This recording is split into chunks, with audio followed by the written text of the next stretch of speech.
Terima kasih Pak Zaki untuk perkenalannya. Jadi terima kasih buat panitia. Saya diminta ikut sharing untuk Global Engineering Forum dengan topik Waste to Energy. Apa yang bisa diperbuat untuk Indonesia dari Waste to Energy. Q&A-nya terakhir, pertanyaannya terakhir. Jadi tadi udah Pak Zaki jelasin, saya skip aja. Nah mungkin saya skip. Nah jadi mengulang aja bahwa sejak 2017, saya 2016 balik ke Indonesia dan 2017 awal saya mengajar di Telkom University di S1 Sistem Energi Terbarukan, di antaranya S2 Manajemen Teknologi, S1 Capstone Integrated Design Project, yang sebetulnya alhamdulillah saya senang karena semuanya nyambung. Jadi sistem listrik baru terbarukan itu utamanya mungkin waktu saya di Belanda dan di Swedia banyak bergerak di pembangkit listrik tenaga angin dan pembangkit listrik tenaga surya. Kemudian waktu bergabung di Solvina, di situ kita dengan pembangkit listrik tenaga air dan tempat beberapa kali bersinggungan dengan beberapa kali bersinggungan dengan geothermal dan pembangkit listrik tenaga sampah (PLTSA). Jadi apa yang saya bicarakan saat ini kebanyakan adalah dari pengalaman di 20 tahun terakhir yang berhubungan sama renewable. Saya beda setahun dengan Pak Zaki, hanya kebetulan pengalamannya berbeda dari bidang listrik. Nah, di manajemen teknologi yang kita inginkan sebetulnya adalah fokusnya techno-economic analysis, di mana engineer itu ketika mengambil keputusan tidak melulu berdasarkan hukum Kirchhoff atau hukum Ampere, tapi juga berdasarkan titik bank atau finansial benefit yang bisa diperoleh dari satu proyek.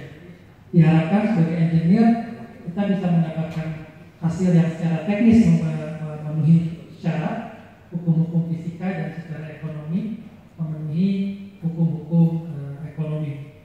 Jadi itu yang diajarkan di S2 Manajemen Teknologi. Dan Capstone Integrated Design Project ini adalah apa yang dikembangkan oleh Pak Sigit. Karena Pak Sigit sama saya kita bersama-sama di develop, di mana kita belajar tentang perancangan desain yang terstruktur.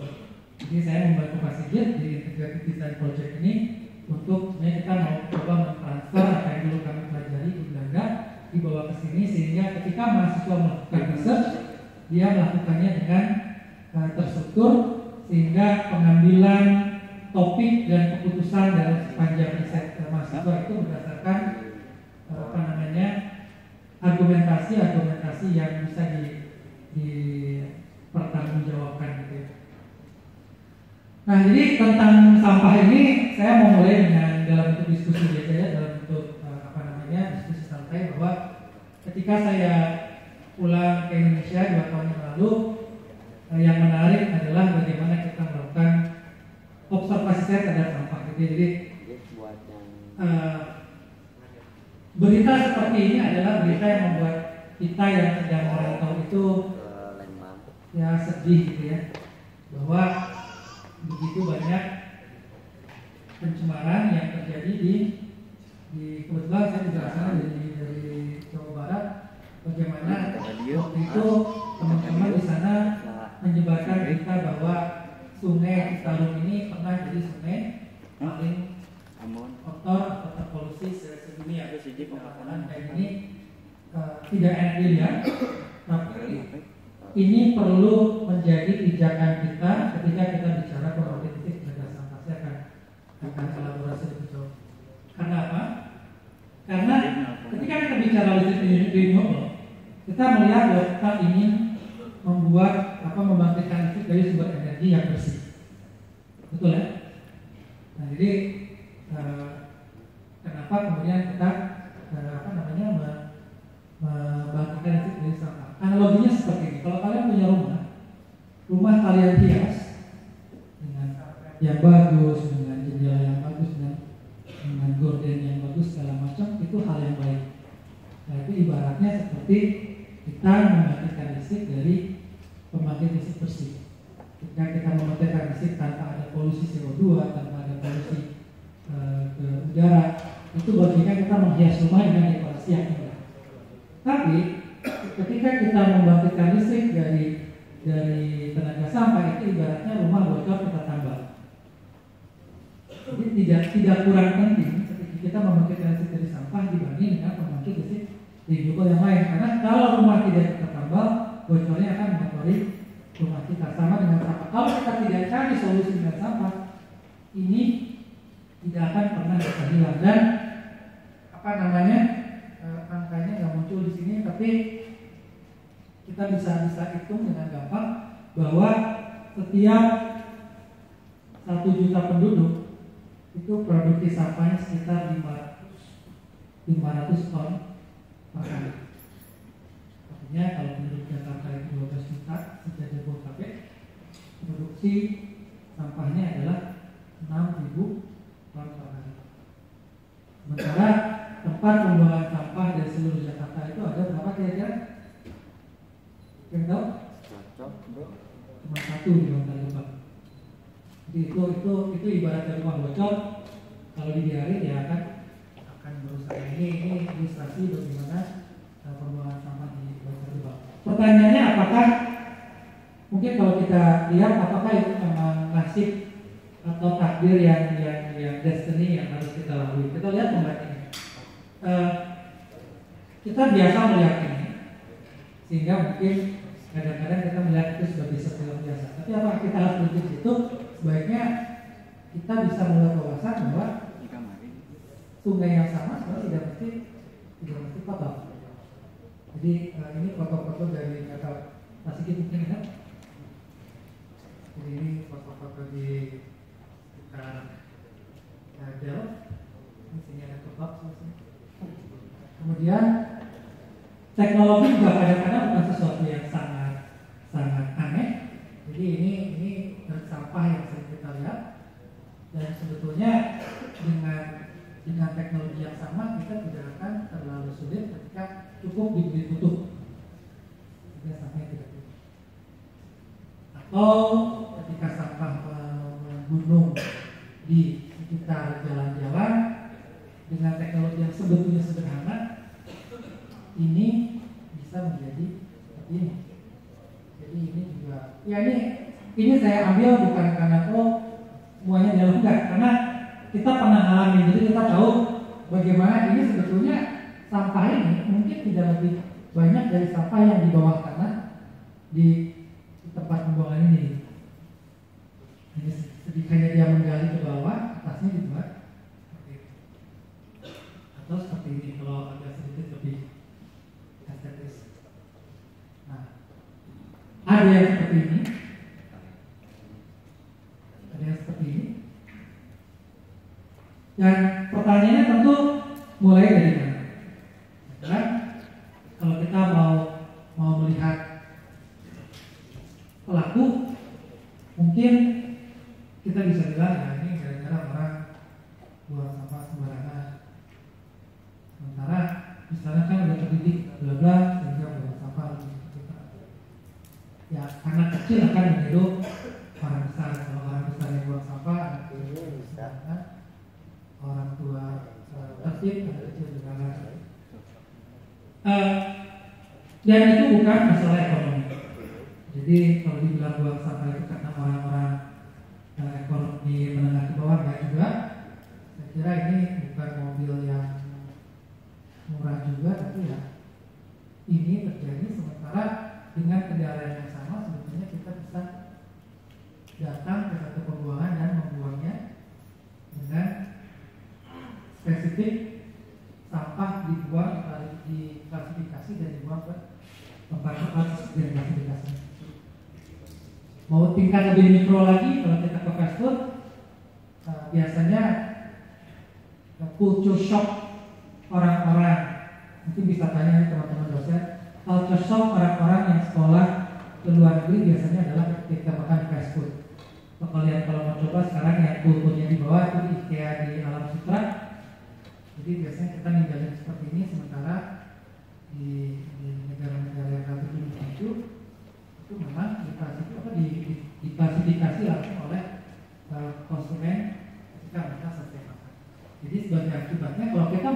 energi di Indonesia karena memang dari awal juga sudah tidak ada klasifikasinya. Sementara ketika ada klasifikasinya di tempat pembuangan sampah tidak lebih rumit dari ini. Kenapa ini ingin saya bawa? Karena ada dua sebetulnya yang saya sampaikan. Pertama, bahwa ini bukan rocket science. Ini bukan rocket science, tidak gampang karena ini perilaku. Dan yang kedua adalah kita sebagai elektro, tolong diingat ini. Karena pertanyaannya sekarang kalau kita balik ke apa namanya, ke sampah seperti ini ya, kemudian apa namanya, tempat pensortiran sampahnya seperti ini atau yang satu persatu seperti ini, maka nanti sebagai elektro ini adalah akan menjadi faktor yang penting ketika kita akan melakukan tekno-economic analisis terhadap pembangkit listrik tenaga sampah. Karena pertanyaannya mungkin mahasiswa yang ikut self bisa jawab, tapi pertanyaan saya, kenapa dari dulu orang membangun pembangkit listrik itu menggunakan bahan bakar batu bara? Apa yang paling utama sebetulnya? Yang bisa jawab? Sama mahasiswa kelasnya saya tunjuk ada tiara semua. Jadi yang paling utama dari pembangkitan listrik, terutama yang thermal, adalah kandungan energinya, betul kan? Nah, ketika ada batu bara, kandungan energi, kandungan kalori per kilogramnya sangat tinggi. Nah, itulah makanya orang menggunakan batu bara at the first place dari awal. Sementara kalau sampah, kandungan batu baranya, tentang kandungan energinya itu tergantung dari jenis sampahnya. Kalau kita lihat ini, kalau kita mau menggunakan ini sebagai bahan bakar sampah, tentu yang kita akan bakar mungkin kertas, plastik, karton, tapi kita mungkin nggak membakar botol, kita nggak membakar kotak aluminium, kita nggak membakar kaleng. Sementara kalau kita lihat angka ini bahwa di tempat pengolahan sampah berarti dari 9 kotak 1, 2, 3, 4, 5 sekitar 5/9, sekitar 40%-nya ya, 45%-nya itu yang bisa di 50% setengah yang bisa dibakar, setengah yang ini nggak bisa. Nah, bayangkan ketika filter sampah itu tidak terjadi, maka kita itu membakar ini semua. Nah, itu yang membuat pembangkit listrik sampah ketika dihitung ekonominya, kita perlu perhitungkan kalori per kilogram. Jadi kultur seperti ini diubah menjadi ini itu bukan tidak membutuhkan komputer, tidak membutuhkan digital algoritma, tapi memang membutuhkan kultur klasifikasi sampah dan pengetahuan keinginan warga untuk nah, itu kita bicara apa yang sebenarnya kita perangi. Makanya kalau kita bicara sampah, backgroundnya akan berbeda dengan berbicara pembangkit listrik yang lain. Jadi angin, air, matahari, itu kita bicara kita ingin mengurangi karbon dioksida. Jadi backgroundnya adalah pemanasan global, backgroundnya adalah emisi karbon dioksida ke udara. Sampah adalah kita mau menghilangkan emisi sampah supaya tidak jadi masalah. Nah, kita bicara listrik, fundamental dari pembangkitan sebetulnya tidak bukan hal yang sulit. Listrik itu salah satu bentuk energi listrik yang bisa dihasilkan dari konversi sebelumnya energi mekanik. Energi mekanik bisa berasal dari energi kinetik ketika misalkan turbin diputar baik oleh gaya gravitasi misalnya di PLT air, atau turbin yang digerakkan oleh massa udara dalam PLT wind, atau energi kinetik dalam bentuk uap bertekanan yang dihasilkan dari perubahan energi panas dari energi kimia. Nah, kalau kita bicara sampah, maka yang kita bicara sebetulnya adalah klasifikasi terutama yang thermal. Jadi sampah itu dianggap sebagai fuel, dipakai untuk diubah dalam bentuk energi thermal, boiler memanaskan uap, air bertekanan, mekanik dan jadi tidak akan jauh dari sini ketika kita bicara waste energy. Dan kata kuncinya di sini adalah kita menggunakan waste sebagai fuel, menggantikan bahan bakar fosil. Nah, karena ininya sebetulnya standar, perbedaan pertama dari pembangkit listrik sampah adalah di kandungan energinya dan logistik menyediakan sampah. Jadi kalau kita lihat dari treatment sampah, maka pembangkit listrik sebetulnya adalah di sini. Nah, di sini akan ada perdebatan kalau itu pembangkit titik sampah bukan green power karena tetap menghasilkan gas emisi iya. Tapi yang kita lawan adalah polusi volume buangan sisa aktivitas orang yang kalau tidak digarap maka dia akan mengganggu lingkungan. Jadi bukan memberi nilai, artinya kalau nilai positifnya tidak dalam bentuk tidak menghasilkan gas emisi selama produktif, tapi dia menjalankan peluang sampah asal didispose yang mencegah yang kalau ini terjadi akan menjadi bahaya lingkungan. Nah, jadi kalau kita lihat pros and cons yang PLT sampah, selalu kita lihat advantage atau keuntungannya bahwa kalau tidak digunakan untuk PLT sampah, misalnya dibakar menghasilkan listrik, sampahnya akan memenuhi lahan yang mencemari lingkungan dalam bentuk yang lebih parah, kesehatan, pemandangan dan sebagainya, dan bahwa bahan bakarnya dalam tanda kutip tidak mesti membayar. Bahkan sampah itu sebetulnya ketika kita mendapat fuelnya, bahan bakarnya, kita dibayar sebagai pengelola sampah, retribusi sampah. Dan ini termasuk yang terbarukan dalam tanda kutip karena sampah akan selalu dihasilkan selama manusia masih beraktivitas. Dan kelebihan utama bahwa bahan bakarnya tanda kutip sudah tersedia karena banyak pembuangan sampah yang sudah siap. Nah, biasanya hambatannya adalah yang pertama selalu harga, tapi yang kedua juga bahwa itu tadi orang masih belum yakin ini ramah lingkungan karena masih ada emisi.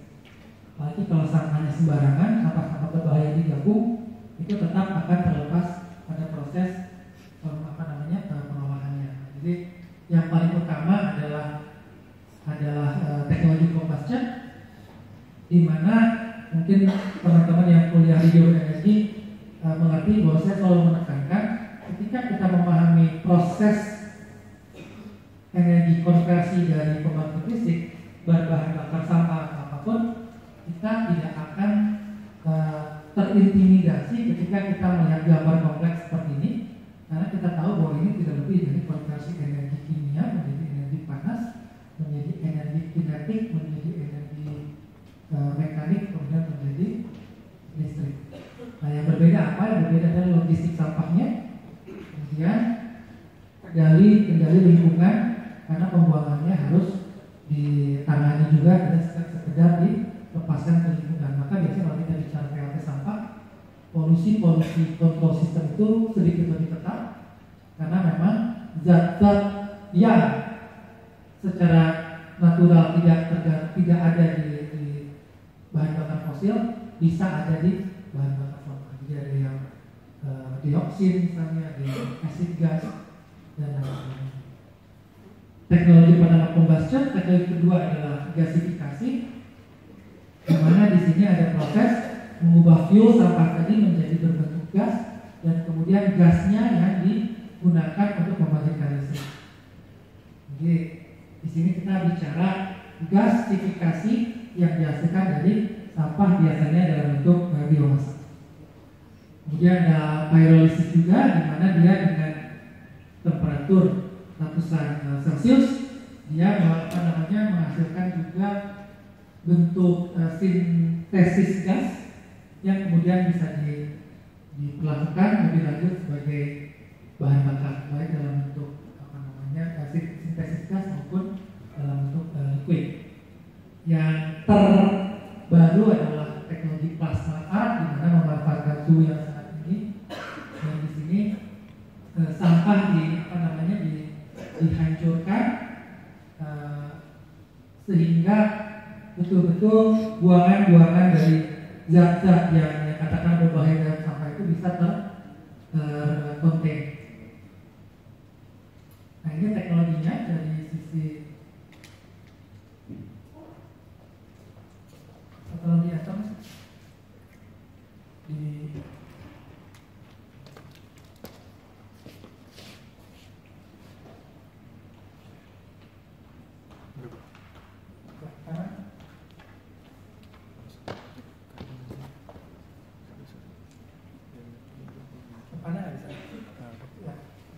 Nah, jadi next slide please. Ya, jadi sekali lagi bukan rocket science. Jadi tahun 1800-an itu sudah digunakan insinerator untuk menghasilkan listrik. Jadi di Amerika akhir tahun 1800 sudah mulai, awal 1900-an. Next. Di Eropa mereka agak terlambat, sudah Perang Dunia Kedua baru mulai. Next. Nah, tapi yang sempat jadi viral itu di tahun 2012 adalah ketika berita di koran-koran internasional termasuk Indonesia bilang bahwa Swedia bahkan sampai mengimpor sampah dari Norwegia karena kekurangan sampah untuk dibakar. Nah, ini yang terus membuat orang diikuti juga berita di tahun 2015 Jerman sekarang yang ingin mengimpor sampah karena lagi-lagi pembangkit listrik sampahnya kekurangan bahan bakar.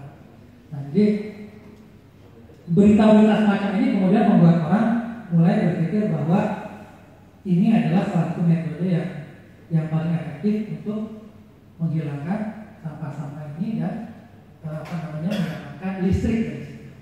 Nah, ini dari perkembangan listrik yang dibangkitkan oleh menggunakan tenaga sampah. Ini investasinya, tapi investasi itu seiring dengan dengan jumlah kapasitas pasar. Kita lihat memang jumlahnya meningkat sangat padat dan ini mungkin kecil nggak kelihatan, tapi kita bisa lihat bahwa negara-negara yang dibilang negara maju memang negara yang indikatornya kita bisa lihat salah satunya adalah yang menghasilkan megawatt listrik dalam jumlah yang besar. Jadi kalau kita lihat di tabel ini negara yang paling maju mungkin Jerman, dan terlihat bahwa dia hampir 2000 megawatt listriknya dihasilkan oleh bahan bakar sampah. Kemudian yang kedua di sini Taiwan, juga negara yang maju. Prancis itu mereka mendekati 1000. Sebelah kanan ada Jepang 1500, ada Italia hampir 1000. Jadi ini salah satu indikator. India 200, Indonesia 7. Jadi kita masih punya banyak ruangan untuk diperbaiki. Sampah Indonesia ini termasuk sampah yang energi terbarukan karena selama masih ada proses produksi dan pembakaran produk selalu ada bahan yang terbuang karena dia produksi ataupun karena produknya dipakai. Kalau kita makanan kemasan ini selalu ada sampah yang terbuang. Dan di Indonesia hanya 60% sampah itu sebetulnya yang terangkut dan terbuang ke tempat pembuangan. Kita nggak bicara tempat pembuangan jadi apa yang jelas terangkut. 40% kemana kira-kira? Itu banjir-banjir yang di Gaya Kolota, yang di Lagu, yang banjir Cilencang, ya itu dari 40% sama kita. Jadi mekanisme kita masih kumpul angkut buang dan itu pun masih hanya 60%. Padahal di Indonesia itu 70% sampahnya itu masih organik. Jadi sebetulnya masih dalam tanda kutip lebih mudah memprosesnya daripada kalau persentase sampahnya banyak yang non-organik. Jadi kalau kita lihat proses kumpul, angkut, buang ini tidak berubah mungkin dalam puluhan tahun ya. Jadi kalau ya kita nggak menyalahkan siapa-siapa karena kita juga bagian dari itu.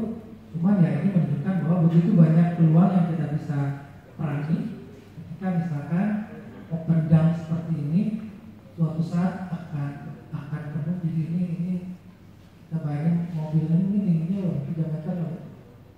Ini gunung sampahnya segitu. Di atasnya masih ada orang yang cari sampah, di bawahnya masih ada rumah yang tinggal di sampah. Jadi masalahnya jelas, kita tahu ini adalah masalah kita.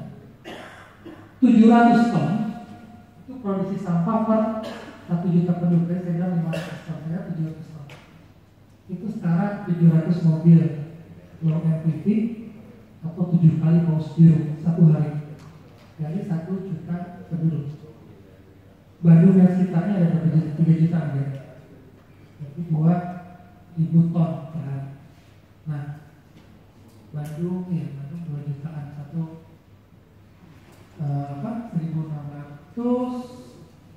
Sementara di Jakarta sampai hampir 7.000 ton sampah per hari. Nah ini diperkirakan untuk 2027 setelah itu sampahnya kemana? Kalau kita lihat di Google Map, ini Bantar Gebang, ini udah penuh sama perumahan, ada sekolah. Jadi ya mau kemana lagi? Gitu, udah nggak bisa ditebus. Bukan cuma itu, kalau yang tahun 2005 sudah mulai sekolah SMP atau SMA dan lain di Bandung, pernah dengar kabar longsor sampah di daerah Cimahi?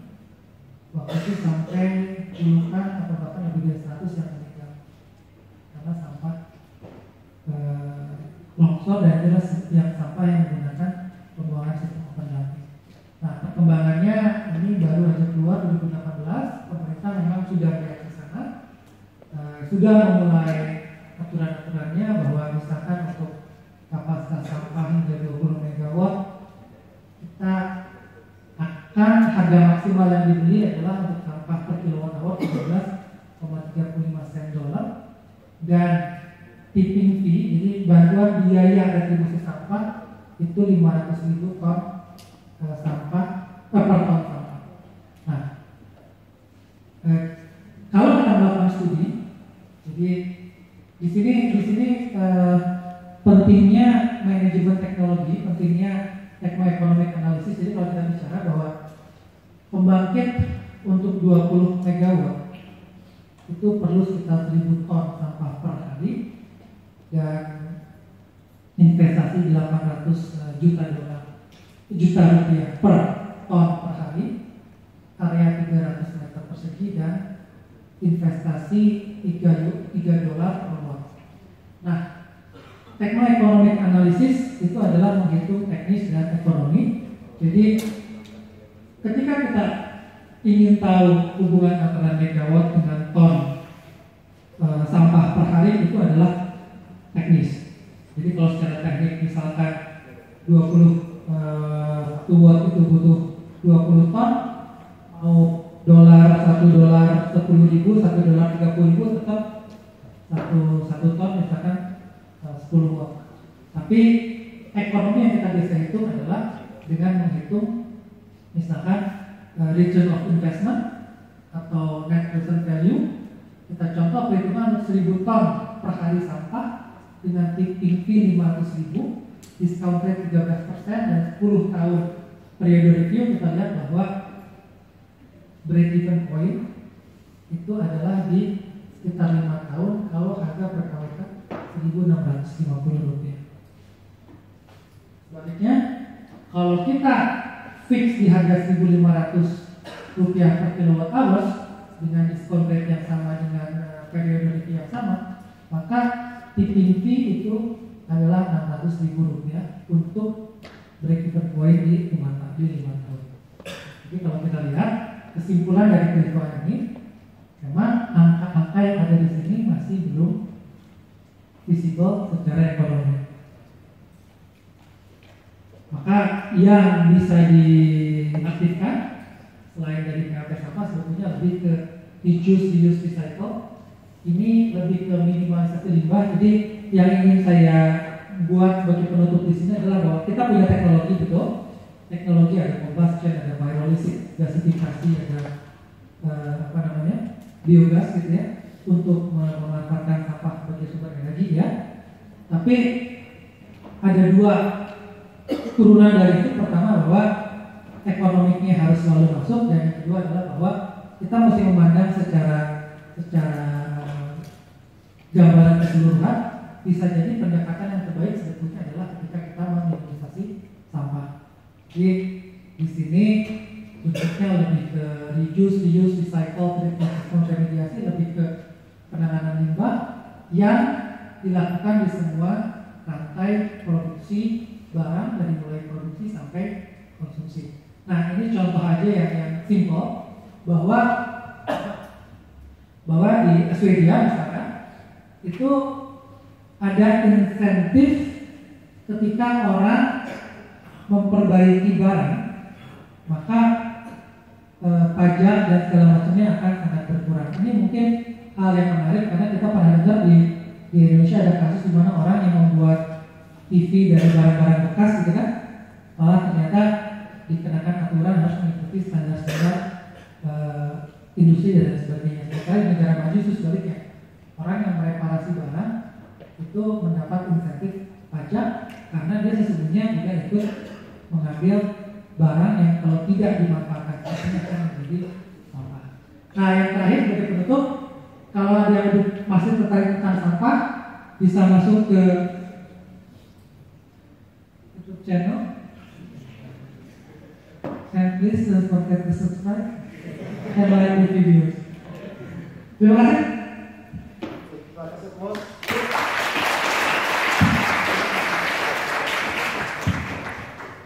Sebelum menarik tentang Waste to Energy for Indonesia. Oke, di antara teman-teman dia mungkin ada yang ingin menyampaikan pertanyaan, silakan. Oke, satu-satu dulu aja.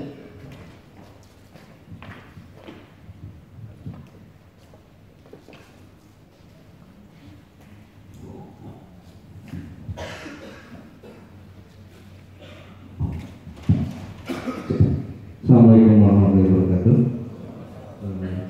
Saya Otri, mahasiswa S1 Teknik Elektro. Terima kasih Pak Reza yang sudah memberikan materi tentang pembangkit listrik tenaga sampah. Nah, saya mau tanya Pak, tadi kan disampaikan bahwa pembangkit PLTSA itu bukan merupakan rocket science yang bisa sekejap.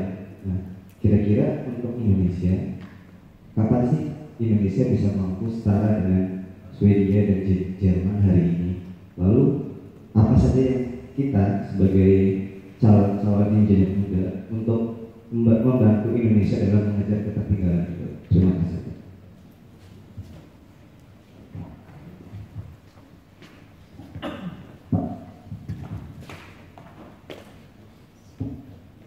Terima kasih. Ya, jadi kalau saya melihat sebetulnya kecenderungan perbaikan sudah kelihatan.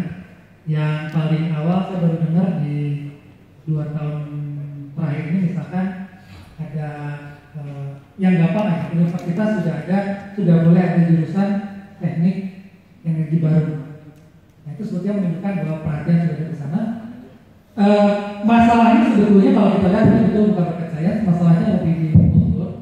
Jadi yang kita bisa lakukan sebetulnya menurut saya dengan satu-satunya jalan, mungkin ini klise, tapi yang saya bilang ya sebetulnya dengan pendidikan, dengan memperbanyak awareness terhadap PLT sampah. Karena balik lagi betul teknologinya nggak bisa, saya dulu pernah bantu di ada customer yang ingin dibantu melakukan studi teknologi PLT sampah yang ada.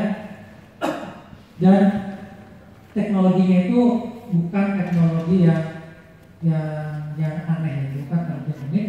Semua tersedia on the shelf, bahkan kita pun sebetulnya Indonesia saya kira bisa buat sendirilah gitu kasarnya, karena itu tidak lebih dari bentuk turbin dan generator. Yang mungkin susah di Indonesia adalah kandungan energi di sampahnya, dan ini yang membuat, karena begitu kandungan energinya itu rendah karena kita sampah tercampur baur, itu yang pertama logistik jadi mahal.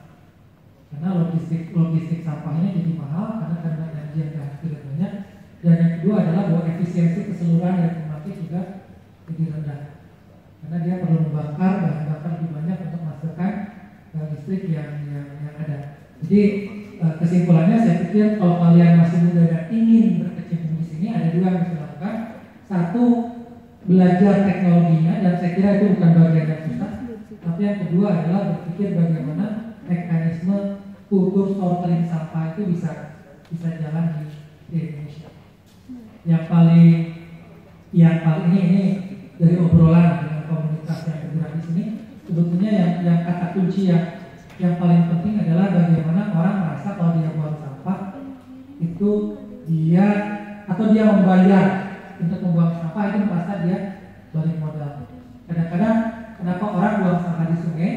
Karena dia bayar retribusi sampahnya murah, dia angkutnya seminggu sekali, 3 hari sudah penuh. Akhirnya dia bilang ya udah, sebelum diangkut dia buang dulu ke sungai. Nah, ini rantai yang bisa diputus, dalam bentuk paling mudah sebetulnya sortering sampah. Dan ini kalau saya lihat juga banyak jalan di beberapa komplek-komplek perumahan di Indonesia. Masih ada pertanyaan? Ya, audiens, silakan. Ada? Ada? Oke, gimana? Ditutup aja atau? Oh, ada, ya, silakan.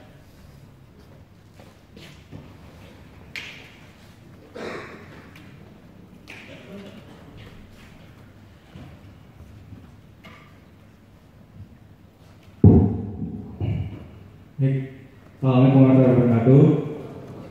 Terima kasih atas kesempatan diberikan. Perkenalkan, nama saya Andi Muhammad Rizal Hadi, NIM 110225080 RS1 Teknika. Baik, jadi masih ini aja Pak tentang sebenarnya kan kalau kita mau memberantas tentang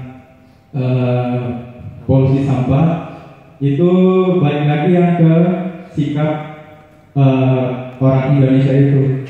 Kira-kira untuk benar-benar memberantas permasalahan ini sampai ke akarnya, bagaimana langkah awal yang bisa kita ambil untuk mengatasi masalah tersebut? Misalnya apakah kita memulai di tingkat SDK, SMPK atau di perkuliahan atau bagaimana? Terima kasih.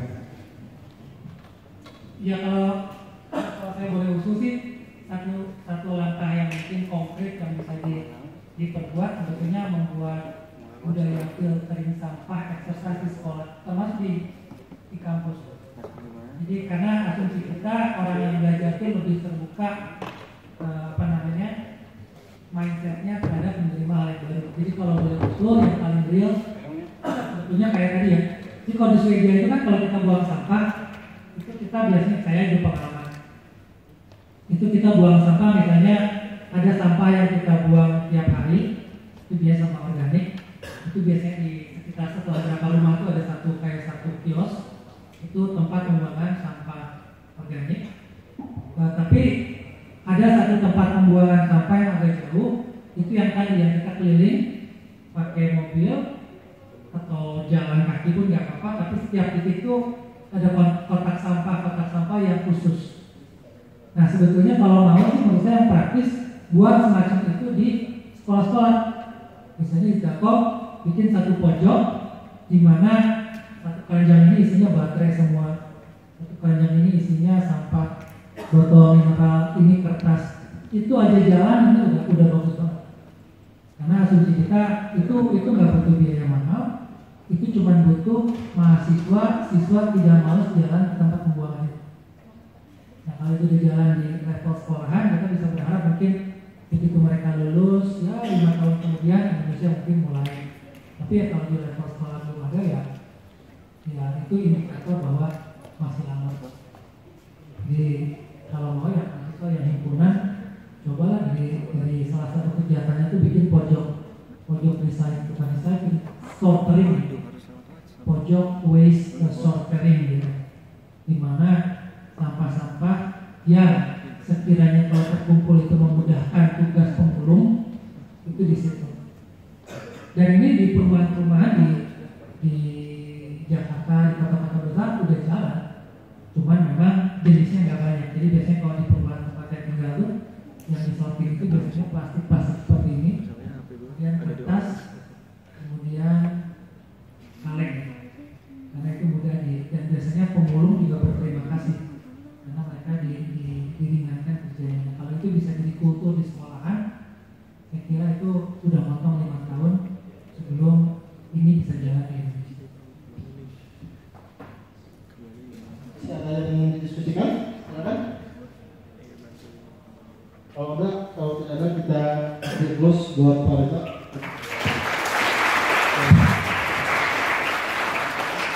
Terima kasih atas diskusinya Pak Reza. Untuk selanjutnya saya kembalikan kepada MC.